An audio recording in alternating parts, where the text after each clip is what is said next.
Greetings. My name is Mike Levis, and I'm an instructor with the Mount Hood Ski Patrol Avalanche Program. Today's topic is Snowpack. In this four-part module, we will do a deep dive into snow science. In this module, we're going to do a deep dive into the material properties of snow. We will discuss the underlying physical properties that determine the structure of the snowpack that is visible to us. Snow is a very unique material, as we will discuss shortly. We'll discuss what this means and how this uniqueness affects snow stability and avalanche risk.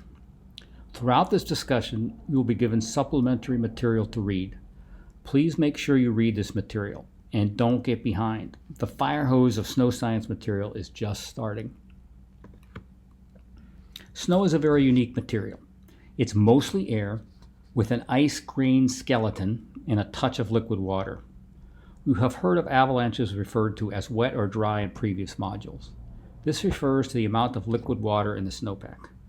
When we talk about density, we're talking about the weight of water in any form per volume. Water in its liquid state has a density of 1,000 kilograms per meter cubed. This is the most dense form.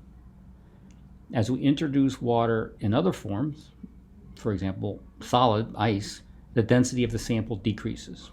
When we talk about the density of a sample of snow, we mean the percentage of liquid water in the sample. The more liquid water, the greater the density and therefore the weight of the sample. In our maritime snowpack, our wet snow can have between 10 and 20% water by volume. This translates into a density of 100 to 200 kilograms per meter cubed of snow. Snow is a viscoelastic material. Think of silly putty as an example. Snow can be brittle or it can be elastic. If you have high strain rates, as in the avalanche shown in the image on the left, the snow is brittle and shatters like a pane of glass. If you have low strain rates, as in the slow creep of snow on the railing in the picture on the right, the snow is elastic and deforms without breaking. The properties of snow will vary depending on temperature, crystal type, and strain rate. One of the very cool and unique properties of snow is that it is a material that exists very near its triple point. The triple point is the temperature and pressure at which the material can exist as a solid, a liquid, and a gas at the same time, as shown in the graph. For water, at atmospheric pressure, the triple point of temperature is 32 degrees Fahrenheit. This means that very slight changes in temperature around 32 degrees can shift water from a solid to a liquid or a gas and dramatically affect the properties of snow. Keep this in mind as we continue our journey. Let's discuss some other key concepts found in the snowpack. First, because of the triple point behavior we discussed, water vapor occupies the pore spaces in the ice lattice that forms a snowpack. So the next couple of concepts are going to be really important, so let's step through them one at a time. Key concept number one, the relative humidity in the pore spaces is 100%, which means the pore spaces are saturated and cannot hold any more water vapor at that temperature. The water vapor in the pore spaces creates a vapor pressure due to the random thermal motion of the water molecules changing state between solid, liquid, and a gas. Key concept number two, if the temperature increases, more water molecules will convert from a solid or a liquid to a gas, and the vapor pressure will increase. So temperature increases means vapor pressure increases. Think of the steam that comes out of a pot of boiling water. The air in the pore spaces can hold more water molecules at 100% relative humidity as temperature increases. Key concept number three, there's a temperature gradient in the snowpack. The ground is at 0 degrees C, freezing, while the air temperature can be higher or lower, sometimes much higher or lower. Key concept number four, water vapor migrates from high concentration to low concentration. As we mentioned previously, air at higher temperature holds more water in a vapor form than air at low temperature. So a temperature gradient results in a vapor pressure gradient.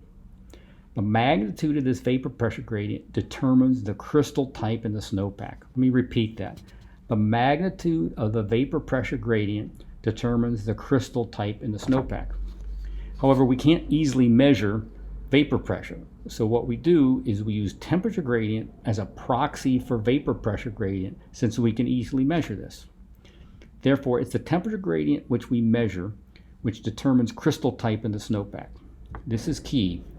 The magnitude of the temperature gradient is a proxy for vapor pressure gradient and determines the crystal type in the snowpack. A lot more on this shortly. Temperature and temperature gradient are both key parameters in crystal formation. Temperature gradient determines the type of crystal, while temperature determines the rate of crystal formation. At very low temperatures, a greater temperature gradient is needed to produce a significant vapor pressure gradient.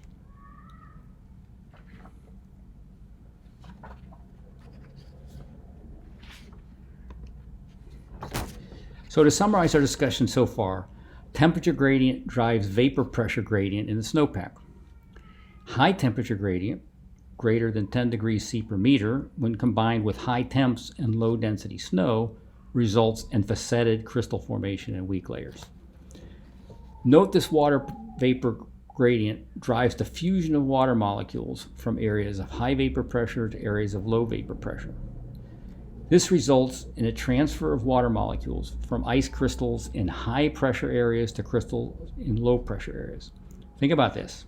Remember that water vapor in pore spaces is 100% relative humidity. As water molecules in high vapor pressure areas migrate, other water molecules move from the solid to the liquid state to maintain the 100% relative humidity. So the ice crystals in the high vapor pressure area shrink as they lose water molecules to maintain 100% relative humidity. On the receiving end, water molecules migrate to low vapor pressure areas. This will raise the relative humidity above 100%, which forces water molecules to move from a gas to a solid and bond to the growing crystals in the low vapor pressure area. Check out the YouTube video on this slide for more on this topic. So, what is metamorphism? Metamorphism means change. Metamorphism in snow science refers to changes in the snowpack, particularly the snow crystal structure and interfaces between layers. These changes can occur when the snow is initially deposited and can continue over time during the life of the snowpack. We'll discuss more of these changes in later parts of the module. The changes we are most concerned with are near the surface because generally this is where the largest temperature gradients will be.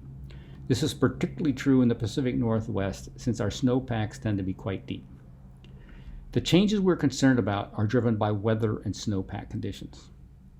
The changes can dramatically alter snowpack structure and stability over time. Note that metamorphic processes are reversible. That means that snow crystals can change from facetted crystals to rounded crystals and back again, depending on the temperature gradient. So how do weather and snowpack affect snow metamorphism?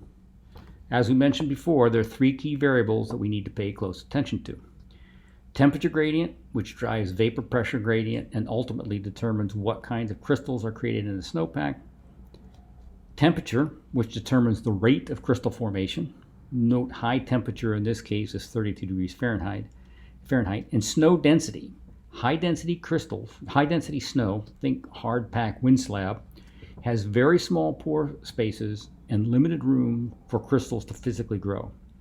These are the three big knobs that determine snowpack structure. Keep these three variables in mind as we consider some of the scenarios in this module. So we've talked about high temperature gradient in the previous slides, but what does this really mean? First, let's define temperature gradient. Temperature gradient is the change in temperature over distance. We can measure this in the snowpack, and we will in our field sessions.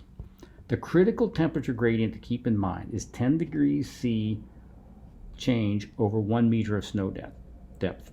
Note that it may be more useful to think in terms of 1 degree C change over 10 centimeters. Temperature gradients greater than 10 degrees C per meter will result in a facetted crystal formation. Temperature gradients less than 10 degrees C per meter will result in rounded crystal formation. So that's the critical threshold, 10 degrees C per meter temperature gradient. Temperature gradients higher than that result in facetted crystals. Temperature gradients lower than that result in rounded crystals.